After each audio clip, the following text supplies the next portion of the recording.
noches, soy Juan Pablo Ibáñez, residente de segundo año de anestesiología de la Universidad de Caldas y hoy vamos a hablar de anestesia para el paciente con estenosis subglótica. Este es un tema muy importante porque la cirugía traqueal requiere de un balance adecuado entre el cirujano, el anestesiólogo y el intensivista, ya que no solamente pues su manejo intraoperatorio puede llegar a ser complejo, sino su cuidado posoperatorio asimismo, y de este depende pues el éxito de, de, esta, de esta cirugía. ¿Por qué es importante que hablemos de la estenosis traqueal? Bueno, antes de entrar en la importancia vamos a revisar un poco cómo aparece la estenosis traqueal. Tenemos tres tipos: la adquirida, la congénita y la idiopática, donde la más común y sobre todo en los adultos es la adquirida, sobre todo por trauma traqueal, principalmente pues debido a la intubación traqueal. Esta se establece lentamente y se relaciona con factores como la intubación endotraqueal, la presión y el movimiento del neumotaponador, que el paciente curse con infecciones como traqueitis o episodios de hipotensión, y se ha visto que incluso la presión del neumotaponador es tan importante que con solo 15 minutos de estar insuflado por encima de 25 centímetros de agua puede darle isquemia a la mucosa y llegar pues a generarnos esta estenosis.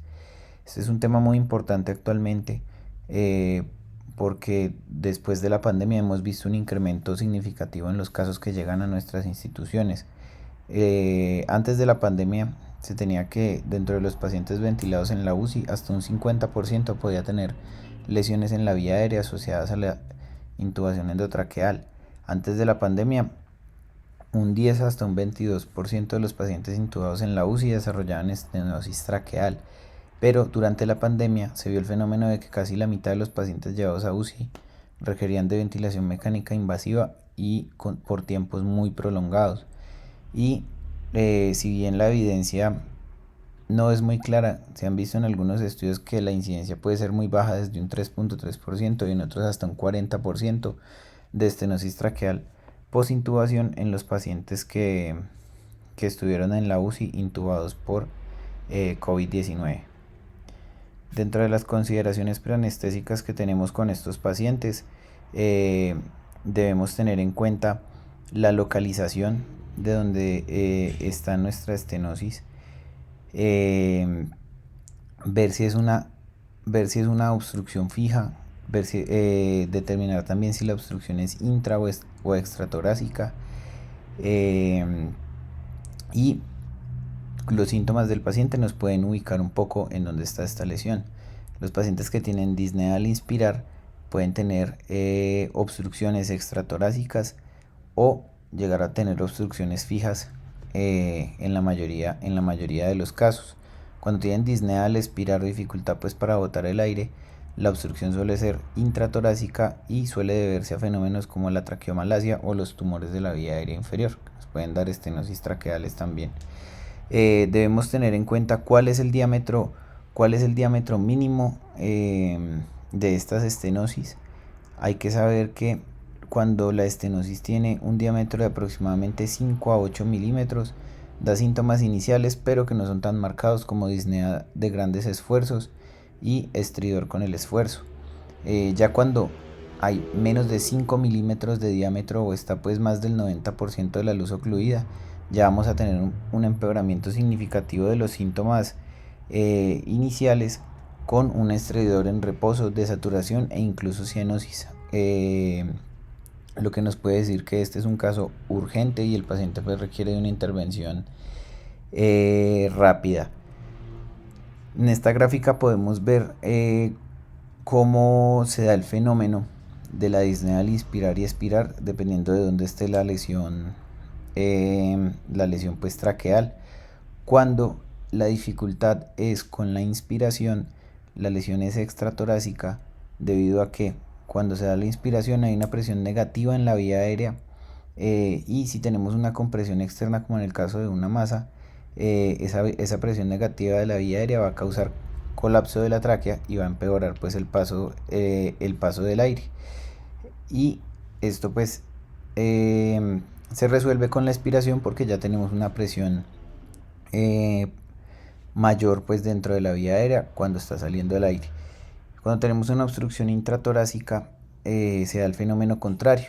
Entonces, durante la inspiración, la expansión torácica, digamos, abre o hace una tracción radial de esa vía aérea y pues de la tráquea que está en la parte intratorácica, y con la expiración la presión que aumenta dentro del tórax va a generar el colapso de la vía aérea y la dificultad pues para la expiración.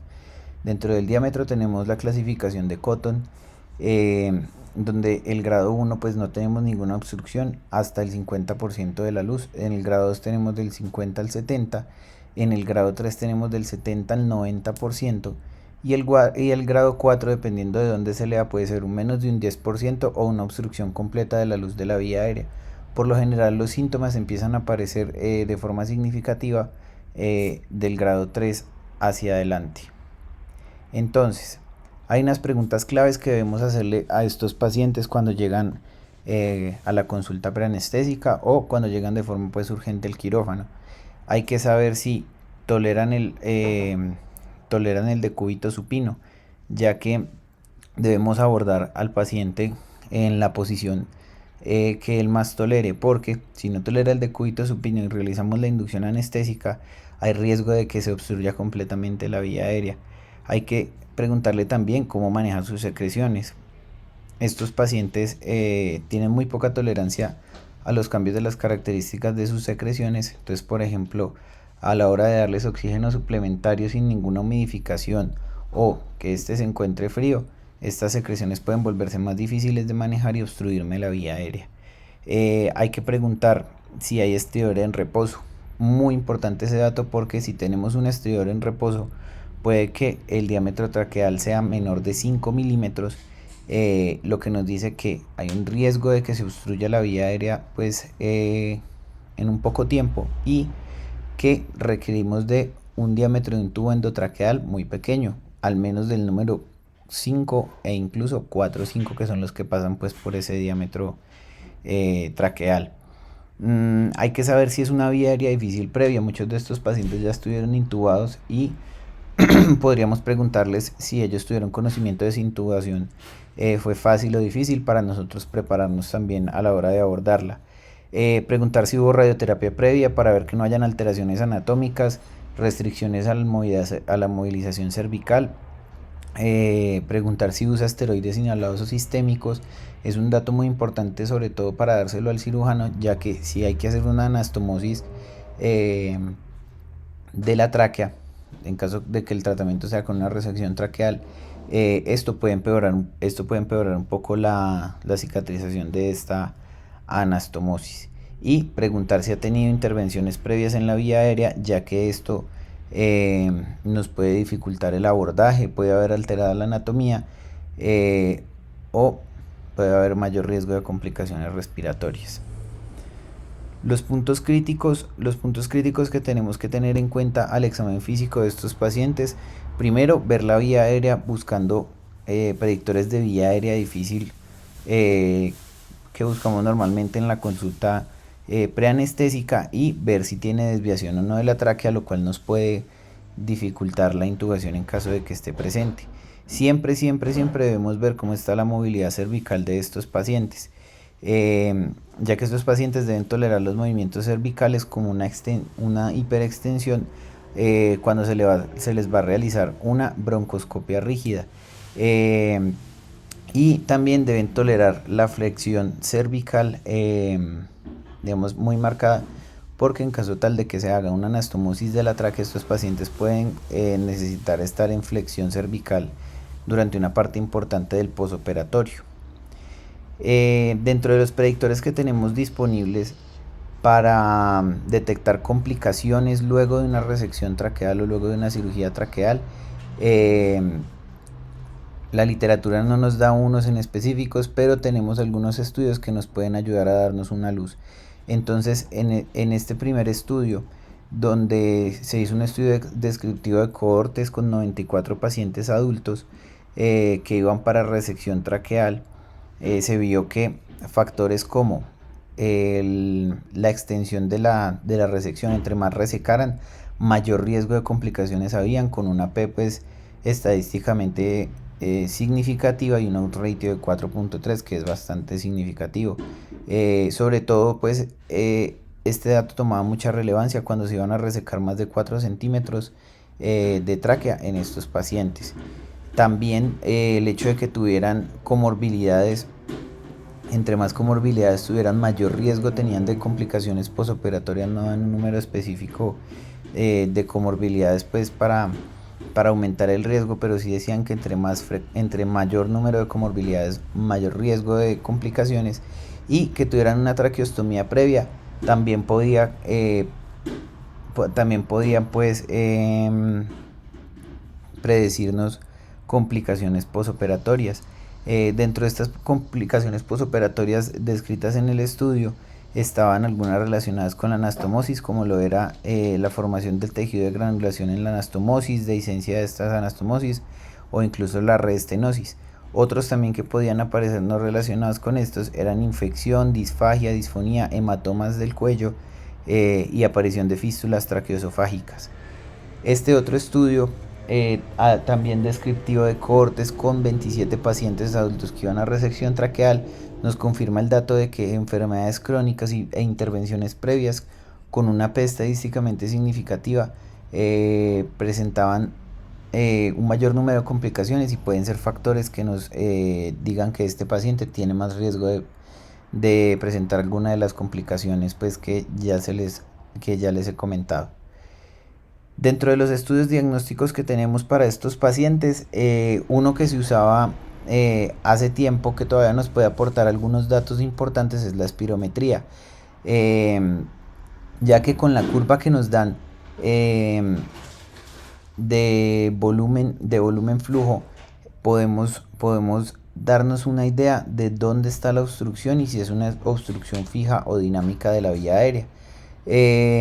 Entonces vemos aquí en los gráficos una obstrucción fija nos va a disminuir el flujo pico expiratorio e inspiratorio en ambas fases, por lo cual la vemos pues reducida en todos estos momentos.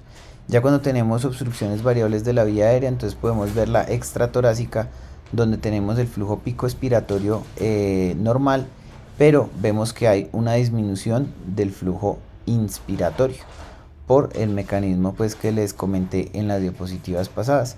Al inspirar pues aumenta la obstrucción con la presión negativa que se da en la vía aérea, y tenemos en la obstrucción intratorácica una disminución del flujo pico expiratorio con una preservación pues del flujo inspiratorio normal, debido pues que durante la expiración, con el aumento de la presión intratorácica, empeora el colapso pues que se está dando en la vía aérea. Dentro de las imágenes diagnósticas que tenemos disponibles dos muy importantes para estos pacientes, que son la tomografía axial de alta resolución de cuello con reconstrucción 3D, que nos da las ventajas de que es un procedimiento no invasivo, permite localizar la estenosis y tomar medidas precisas, y permite además evaluar estructuras adyacentes.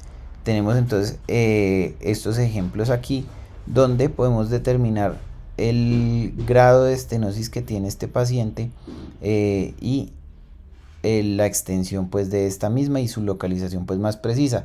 Además, como pueden ver en la imagen, nos permite ver que otras estructuras hay adyacentes, y hay masas o algunas otras lesiones pues importantes para el manejo que tenemos que hacer. En la reconstrucción 3D podemos ver pues la tráquea con su estenosis, y algunos implementan una tecnología de navegación 3D, lo cual nos permite ver una imagen del interior de la vía aérea y darnos una idea de pues cómo está morfológicamente, algo que se ve pues muy similar con el broncoscopio, siendo mucho menos invasivo. La fibrobroncoscopia sigue siendo el gold estándar pues para ver la lesión traqueal, ya que nos permite determinar cuáles son sus características o cuál es su morfología, ver si es inflamatoria, ver si es cicatrizal y ver qué otras lesiones hay dentro de la vía aérea. Tiene el problema de que es invasiva, requiere la colaboración del paciente, así como una sedación o incluso una anestesia general para que pueda ser realizada, y además pues permite ver el colapso dinámico de la vía aérea. Aquí tenemos algunos ejemplos de cómo se puede ver, por ejemplo, una estenosis cicatrizal o una estenosis inflamatoria con estas fibrobroncoscopias. Pero pues cuando tenemos estos exámenes nos surge la pregunta, ¿cuál de los dos es el más adecuado o cuál de los dos pues puede ser más útil? Algunos estudios pues han empezado a hacer comparaciones entre la tomografía con reconstrucción 3D y la fibrobroncoscopia. En este estudio que tenemos aquí se hizo un estudio observacional prospectivo y transversal de 37 pacientes, una muestra pequeña pero muy interesante el estudio, donde vieron pacientes pues con estenosis del mayor del 70% que iban a ser pasados a cirugía. Se les realizó TACAR con reconstrucción 3D del cuello y fibrobroncoscopia en el preoperatorio. Y lo que hicieron fue que ya con los hallazgos quirúrgicos compararon cuál era la precisión de cada uno de estos estudios para estimar la distancia que tenía la lesión desde de las cuerdas vocales y la cantidad de tejido que se debía resecar. Lo que encontraron fue que ambas tenían una precisión por encima del 90%, tanto la fibrobroncoscopia como la tomografía, siendo pues ninguna siendo inferior pues a la otra, tanto para estimar el grado de la estenosis como para estimar la cantidad de tejidos resecados. Si bien no hay una diferencia estadísticamente significativa, sí podemos ver que la tomografía tiene un poco más de precisión que la fibrobroncoscopia pues en este estudio. Acá se hizo otro estudio también donde se tomaron 14 pacientes con estenosis posintubación, se les hizo su TAC de cuello con reconstrucción 3D, su fibrobroncoscopia preoperatoria y vieron cuál era el grado, lugar, número de lesiones y longitud, y vieron cuál de las dos pues era más precisa. Lo que se encontraron fue que la longitud por TAC tenía un 87% de precisión versus un 73% por broncoscopia. El grado, el 93% era correcto con la TAC y el 86% con el broncoscopio, y ambos presentaron una correlación de Spearman de 0.98, lo cual es una correlación fuerte y estadísticamente pues significativa. Ahora llegamos pues a un punto crítico y muy importante, que es el manejo de la vía aérea de estos pacientes. Hay que saber que la permeabilidad de la vía aérea es un proceso dinámico, está afectado por los cambios de presión en la vía aérea, y estos pacientes pueden cambiar rápidamente en el tiempo.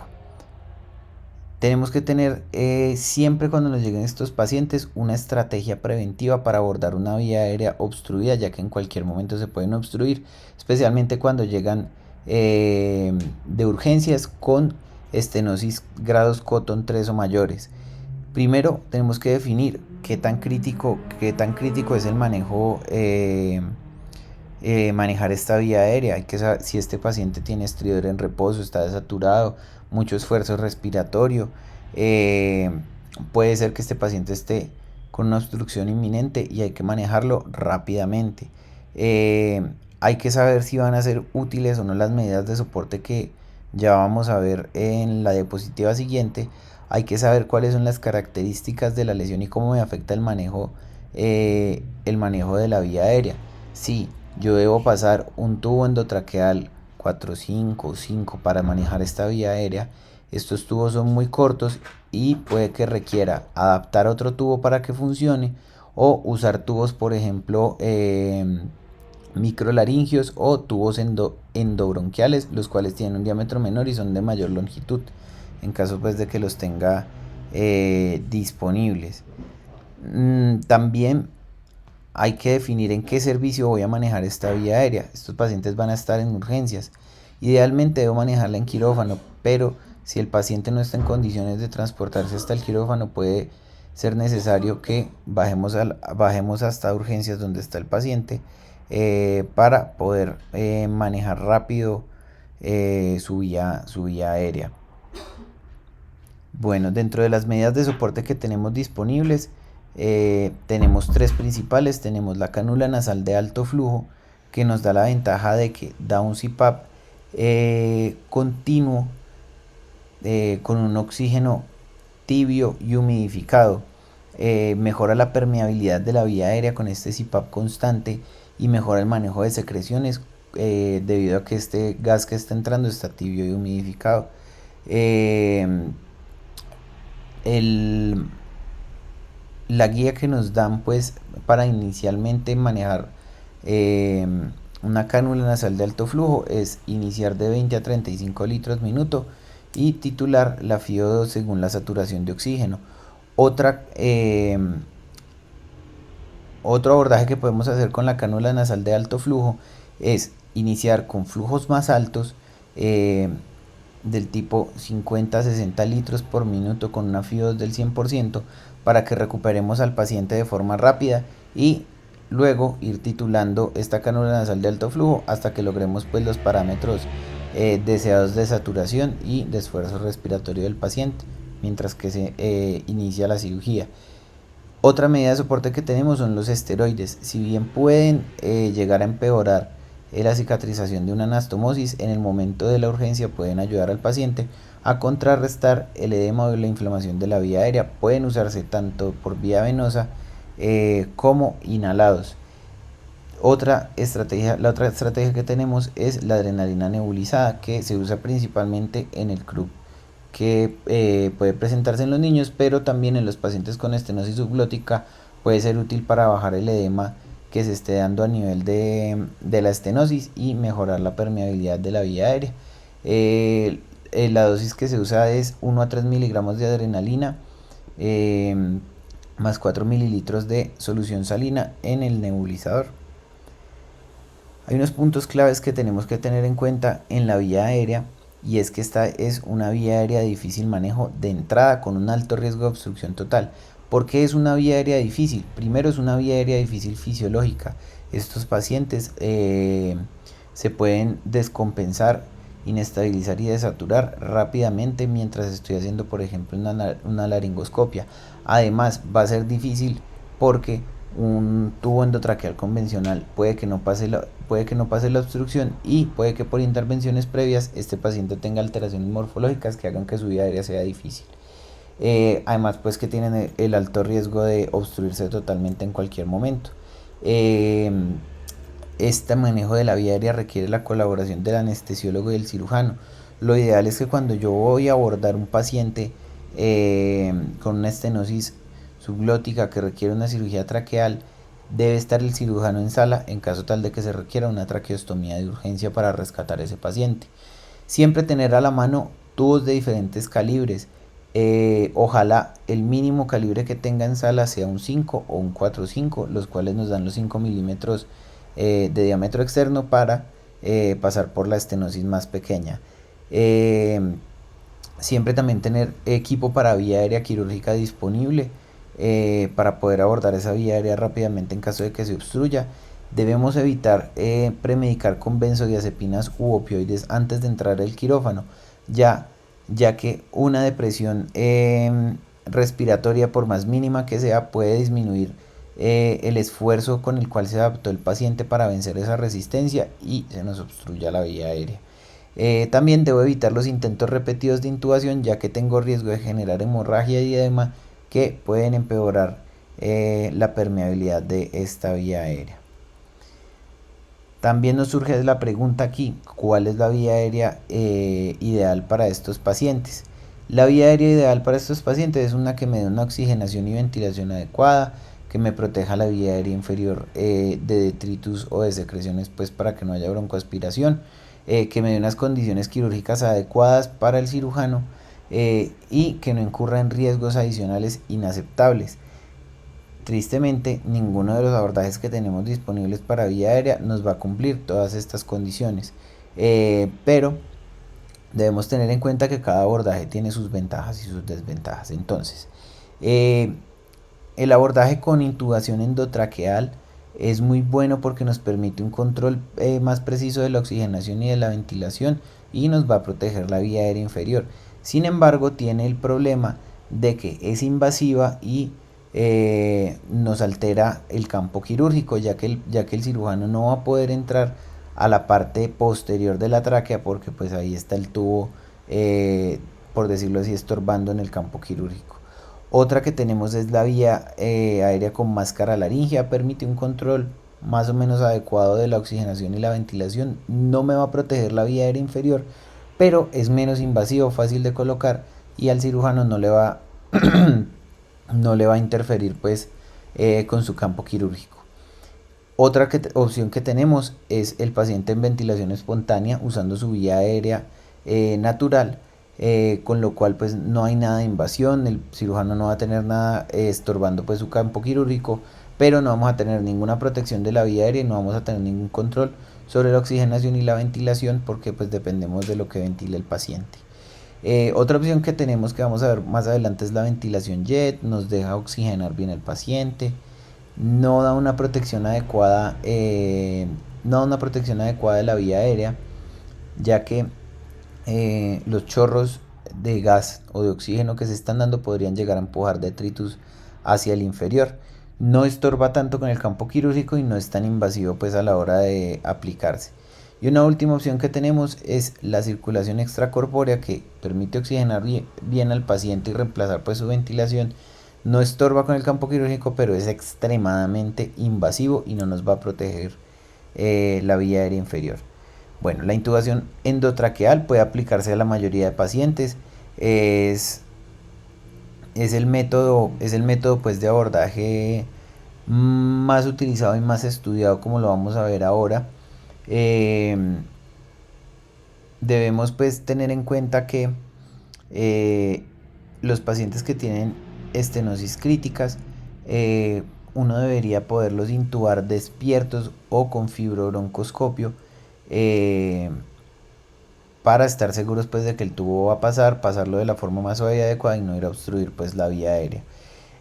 Cuando hacemos en estas cirugías de reconstrucción traqueal, por ejemplo, intubación, debemos conocer unos pasos muy importantes que debemos coordinar con el cirujano para que se dé una anastomosis pues exitosa.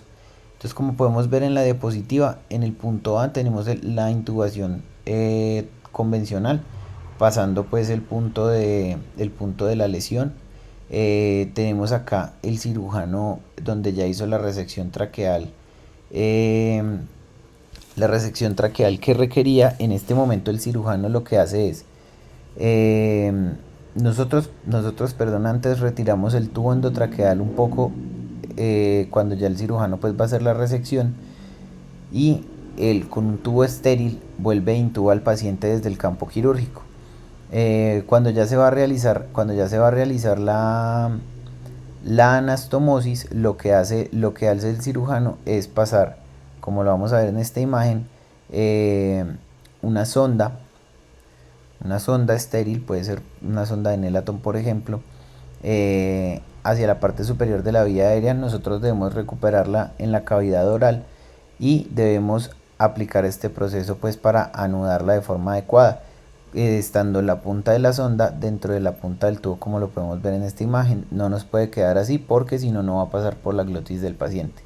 Una vez tenemos bien sujeto el tubo con esta sonda, eh, el cirujano ya puede traccionar el tubo y dejarlo en la posición adecuada para que ya vuelva y quede intubado como está aquí en la diapositiva C. Las desventajas que tiene la intubación es que interfieren con el campo quirúrgico, se requieren tubos de calibre muy pequeño que pueden ser de una longitud pues muy corta, pueden requerir retiros y periodos de apnea intermitentes, puede haber trauma en la vía aérea por la manipulación del tubo y las lesiones muy vascularizadas pueden sangrar cuando yo intento pasar el tubo. En esta imagen de esta diapositiva podemos ver que cuando ya el cirujano recupera el tubo desde allá, hay que cubrir el circuito anestésico con un campo estéril para poder seguir ventilando aquí al paciente. Otra opción que tenemos es la ventilación espontánea sin intubación, muy buena porque mejora el campo quirúrgico. La tráquea sin tubos va a ser pues mucho más fácil de manipular, es mucho más elástica, evita manipular la zona de la lesión pues para no irla a obstruir, y a la hora de la emergencia de la anestesia hay una menor incidencia de tos, lo cual pues va a ser favorable para la cicatrización de la anastomosis. ¿Y cómo podemos hacer estos pacientes con ventilación espontánea y sin intubación? Eh, la literatura nos ofrece dos métodos. Uno es el bloqueo del plexo cervical bilateral, lo cual nos va a dar una anestesia adecuada pues para la intervención de la vía aérea superior. Eh, Otro que tenemos con sus riesgos pues conocidos es la anestesia epidural a nivel cervical entre C7 y T1, lo cual nos va a dar pues un bloqueo muy bueno de la tos y una anestesia adecuada para este procedimiento. Las desventajas que tenemos pues con la ventilación espontánea sin intubación, que como podemos ver en la imagen también se podría realizar con una máscara laringia, es la mala visualización pues en los procedimientos intratorácicos. Puede empeorar obstrucciones si hay lesiones extratorácicas, hay riesgo de aspiración y caída de detritus a la vía aérea inferior. eh, Hay que saber que si tenemos máscara laringia, presiones mayores a 20 centímetros de agua insuflan el estómago y me aumentan el riesgo de aspiración. En estos casos, como está la tráquea abierta y puede que tengamos FiO2 altas, hay riesgo de fogonazos cuando se usa el electrobisturí y en la mayoría de ocasiones el paciente debe cooperar, que no lo vamos a lograr pues siempre. Otra opción que tenemos es la ventilación jet, son oxígenos a chorro que generan flujos laminares pues de alta velocidad que recorren la vía aérea y ayudan a oxigenar y hacer algo pues de algo de eliminación de CO2. Tienen una mínima interferencia en el campo quirúrgico ya que se usa una sonda muy delgada y puede llegar a darse incluso mediante el broncoscopio rígido, un catéter flexible largo o incluso con un intracat eh, de forma pues de rescate. Tenemos dos tipos de ventilación jet. Tenemos la de baja frecuencia, que son jets de gas de 50 a 60 psi de 10 a 20 por minuto. Tienen la ventaja que pueden alcanzar volúmenes corrientes fisiológicos. Uno puede llegar a ver incluso que el tórax del paciente se expande con esta técnica. Tiene riesgo de atrapamiento aéreo pues si no se da salida del aire de forma adecuada, lo cual puede dar hipercapnia y barotrauma si no estamos pendientes. Y tiene la desventaja de que puede llevar sangre y detritus a la vía aérea inferior. Esta técnica requiere pues de un equipo especial para poder enviar los chorros y dar los triggers de forma manual y de baja frecuencia para darle pues la ventilación jet al paciente. Acá tenemos el tubo que va hacia el paciente y el tubo que conecta a la fuente de oxígeno directamente para dar pues la alta presión.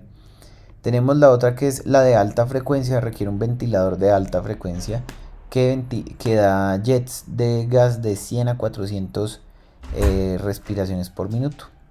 Da volúmenes corrientes muy bajitos, de 5 a 10 mililitros por kilo. No vamos a ver que el tórax se expanda en estos casos. Da unas presiones picos menores pues que mantiene el pulmón distendido y da un buen campo quirúrgico con poco movimiento, pero tiene el problema de que estos catéteres se pueden mover como un látigo y llegar a lesionar pues la vía aérea. Para el manejo pues de la vía aérea de los pacientes con estenosis subglótica han salido algunos estudios pues para comentar cuál ha sido más efectiva, qué problemas se han tenido con cada una. Este estudio publicado en Anesthesiology es un estudio retrospectivo donde vieron historias clínicas de 159 pacientes que fueron a cirugía por estenosis subglótica y midieron como desenlace principal la incidencia de hipoxia y dentro de los desenlaces secundarios la falla de la técnica inicial de la vía aérea que requiriera pues cambio a otra técnica. Primero debemos saber que en las técnicas que más usaron, que fue la ventilación jet por el broncoscopio rígido, la apnea intermitente, la intubación endotraqueal y la ventilación con máscara facial intermitente, no hubo diferencia estadísticamente significativa en la incidencia pues de hipoxia. Hay que saber que un 26% tuvieron hipoxia con cualquiera pues de las técnicas, y un 7.5% en promedio fallaron al tomar pues cualquiera de estas como técnica inicial. Entonces, ¿cómo voy a seleccionar la vía aérea adecuada para el paciente? Hay pocos estudios para dar una recomendación precisa. Eh, Hay que saber que el abordaje convencional es la intubación endotraqueal con ventilación mecánica controlada. Este es el más conocido y el más estudiado. Eh, sí dice la literatura que tenemos que tener en cuenta múltiples factores para tomar esta decisión, y es la extensión y el tipo de cirugía, la experiencia que tiene el equipo y el anestesiólogo, y las características pues de cada paciente. Eh, por ejemplo, si el paciente con el abordaje que yo escogí empieza a ponerse hipóxico, le da acidosis respiratoria, tiene mucha hemorragia y hay pobre analgesia e incomodidad al paciente, esto debe hacerme cambiar de abordaje de la vía aérea. Eh, en esta revista de anestesia cardiotorácica y vascular se hizo una revisión sistemática y metaanálisis de la literatura, donde quisieron ver cuáles eran los abordajes de la vía aérea en resecciones traqueales que más estaban utilizando. Encontraron 59 artículos con casi 800 pacientes, donde se vio que el 71% usó el abordaje convencional con intubación, y los nuevos abordajes que fueron cualquier otro sin intubación, ya sea circulación extracorpórea, ventilación espontánea, uso de máscara laringea, uso de máscara facial, solo fue un 28.8% en esta literatura. Dentro de los más usados como nuevos abordajes estaba la anestesia regional, el uso de máscara laringea y el uso de circulación extracorpórea. Hubo evidencia limitada pues en estos estudios sobre cómo seleccionaron los pacientes y qué eventos adversos estuvieron. Este fue más como de describir con qué frecuencia se usaban estos métodos, y definitivamente la anestesia general con intubación endotraqueal fue la técnica más usada.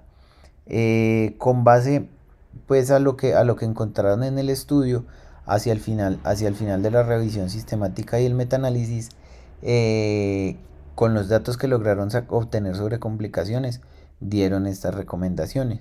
Y es que el abordaje convencional con intubación debe hacerse con el equipo que tiene poca experiencia, el anestesiólogo que lleva pocos casos de estenosis traqueales, pacientes de alto riesgo, frágiles, inestables, con alto riesgo de complicación, por ejemplo, que tengan fracciones de eyección del ventrículo izquierdo menores del 40%, que sean ASA 3, que estén coagulopáticos, que tengan asma mal controlado, sobrepeso. Deben ser pacientes que se deben abordar con el abordaje convencional.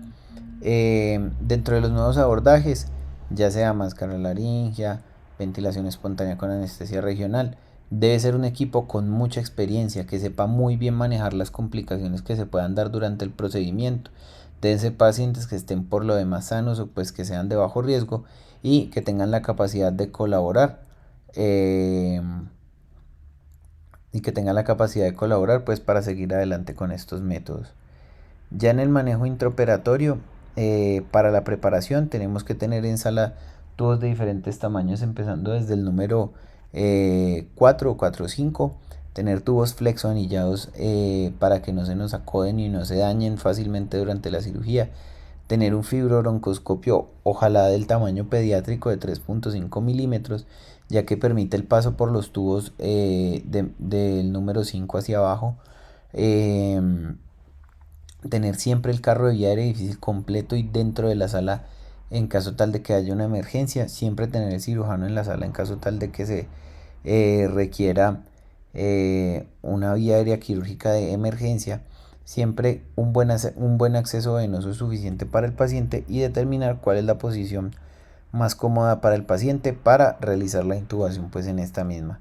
Dentro de la monitorización se puede hacer con una monitorización ASA básica. Dependiendo pues de las comorbilidades que tenga el paciente, puede llegar a necesitarse una línea arterial para dar un control pues hemodinámico estricto y para tener un control seriado pues de gases arteriales y poder ver cómo está el CO2 y cómo está la oxigenación de estos pacientes. La monitoría electroencefalográfica se puede usar y se puede tener en cuenta sobre todo cuando vamos a utilizar una técnica total intravenosa, y siempre debo monitorizar la relajación muscular, ya que estos pacientes nunca deben salir con relajación residual a recuperación, ya que una reintubación luego de una cirugía traqueal nos da un altísimo riesgo de que se dañe la cirugía y toque reintervenirlo de urgencia. Para la inducción, dependiendo del grado de estenosis, tenemos que saber que esa preoxigenación puede demorar más de 5 minutos, ya que está pasando pues muy poco aire por esta zona de obstrucción, y hay que tener en cuenta que en los pacientes con estas estenosis subglóticas, asimismo una inducción inhalada puede tomar mucho más tiempo. Debemos saber que usar lidocaína intravenosa de 1 a 1.5 miligramos nos va a modular la tos y la respuesta simpática. Esto también es muy útil a la hora de la emergencia y la extubación.